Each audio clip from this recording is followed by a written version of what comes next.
روزے داروں، اللہ کے پیاروں، سحری کا وقت ہو گیا ہے۔ سحر و افطار میں کھائے جانے والی صحت بخش غذائیں کون کون سی ہیں؟ آج کی ویڈیو میں ہم اس کا ذکر کریں گے۔ عزیز دوستو، رب کائنات نے ایمان والوں پر رمضان کے پورے مہینے کے روزے فرض کیے ہیں۔ روزہ ایک ایسی عبادت ہے جس میں طلوع سحر سے لے کر غروب آفتاب تک ہم اپنے مالک و خالق کے لیے، اللہ تعالیٰ کی رضا کے لیے کھانا پینا چھوڑ دیتے ہیں، لیکن جیسے ہی غروب آفتاب سے طلوع سحر تک ہم کھانا پینا چھوڑتے ہیں تو اللہ رب کریم اس کے بعد ہمیں کھانے کی اجازت دے دیتے ہیں۔ گویا کہ غروب آفتاب سے طلوع سحر تک، یعنی رات بھر، یعنی سورج غروب ہونے کے بعد سے لے کر صبح تک، صبح کی اذان کے وقت سے پہلے تک اللہ تعالیٰ نے ہمیں کھانے اور پینے کی اجازت دی ہے۔ اس لیے ان اوقات میں اگر ہم متوازن غذا کا استعمال کریں تو روزے کے دوران کمزوری اور جسم میں پانی کی کمی سے بچا جا سکتا ہے۔ آج کی ویڈیو میں ہم ان غذاؤں کو شامل کر رہے ہیں جن کو سحر و افطار کے دوران کھانا ہماری صحت پر اچھے اثرات ڈالتے ہیں اور روزے کے دوران ہمارے جسم کو کمزوری سے بچانے کا باعث بھی بنتے ہیں۔ سب سے پہلے ہمیں یہ جاننا ہے کہ سحری کیسی ہونی چاہیے۔ ماہرین صحت کا کہنا ہے کہ سحری کے دوران نارمل غذاؤں کا استعمال کریں اور اپنے کھانوں میں صحت بخش چیزیں شامل کریں، جیسے روٹین میں ہم ہر روز کھاتے ہیں۔ خاص طور پر سحری کے وقت ایسے کھانے استعمال کریں جن میں فائبر کی مقدار زیادہ ہو۔ ایسے اناج کا استعمال کریں جنہیں ریفائن نہ کیا گیا ہو۔ سرخ لوبیا، سفید لوبیا بھی فائبر سے بھرپور کھانے ہیں اور ان میں پروٹین کی بھی ایک بڑی مقدار شامل ہوتی ہے۔ ان کے علاوہ دالیں بھی پروٹین اور فائبر سے بھرپور کھانے ہوتے ہیں۔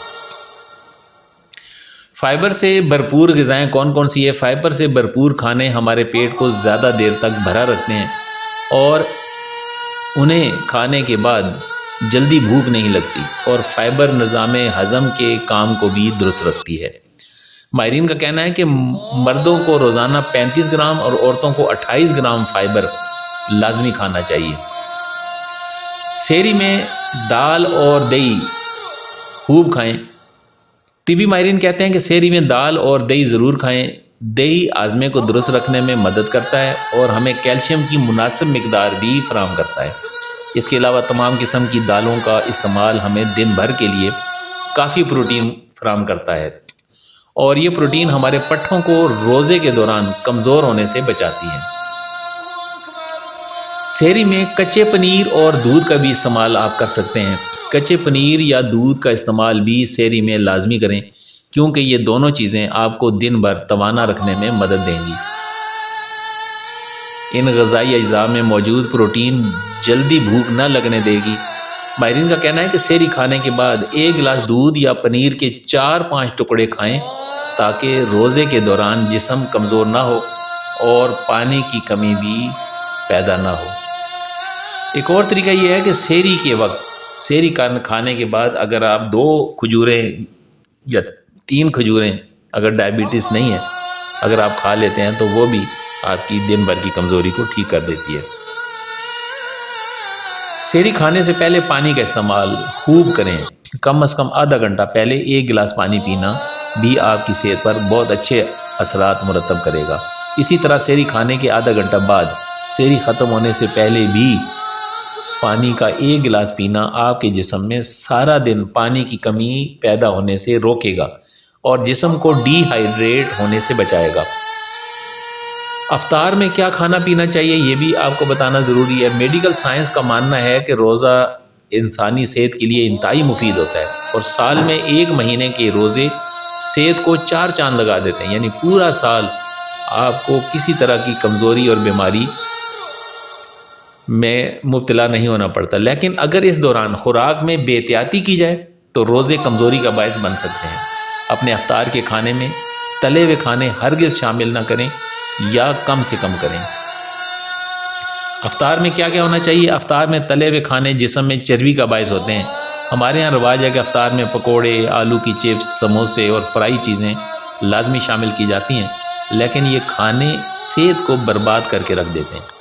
اور جسم سے فاضل چربی کو پگھلنے نہیں دیتے، اس لیے افطار میں صحت بخش غذا کو شامل کریں۔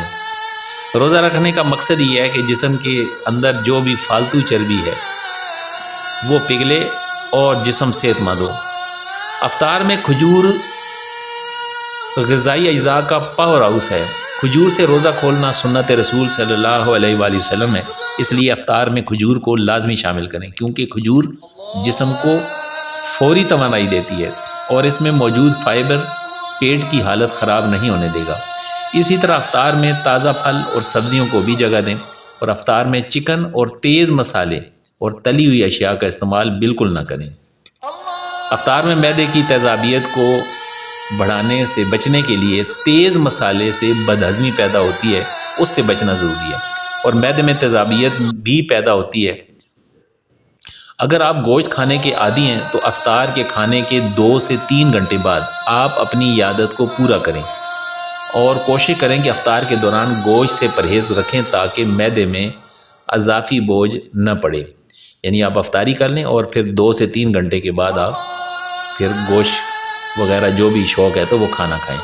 یعنی اس کے علاوہ افطار میں تازہ پھلوں کا رس استعمال کریں۔ افطار کے دوران تازہ پھلوں کا رس پینا بھی آپ کے جسم میں فوری توانائی پیدا کرنے کا باعث بنے گا، لیکن اگر آپ افطار میں چینی والے مشروب استعمال کرتے ہیں تو یہ آپ کی صحت کو نقصان پہنچائیں گے اور طبیعت میں بھاری پن پیدا کر دیں گے۔ افطار میں کچی سبزیوں کا سلاد کھانا صحت کو 4 چاند لگا دیتا ہے، کیونکہ یہ سلاد جہاں جلدی ہضم ہو جاتا ہے وہاں طبیعت کو بوجھل نہیں ہونے دیتا۔ تو عزیز دوستو، ویڈیو کے آخر میں ہم آپ کو بتائیں گے کہ سیر و افطار کے لیے اہم ہدایات ہماری ہمدرد ہیلتھ ٹپس نے کیا بتائی ہیں ہمیں۔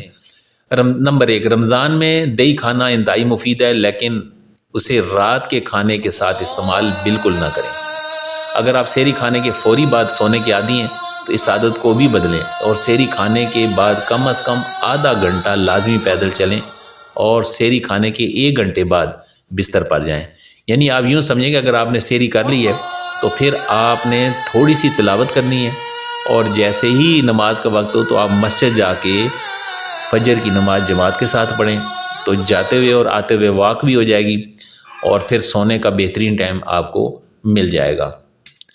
واک کرنے سے آپ کی سحری اچھی طرح ہضم ہو جائے گی اور روزہ خوشگوار گزرے گا۔ اگر آپ کی عمر 40 سال سے زیادہ ہے، یا آپ حاملہ خواتین میں سے ہیں، یا دودھ پلانے والی ماں ہیں، تو رمضان میں ڈاکٹر کے ساتھ مشورہ ضرور کریں، اور ملٹی وٹامن کے سپلیمنٹ بھی لازمی استعمال کریں تاکہ جسم میں کمزوری نہ ہو۔ امید ہے کہ آج کی اس ویڈیو سے آپ کو فائدہ ہوگا۔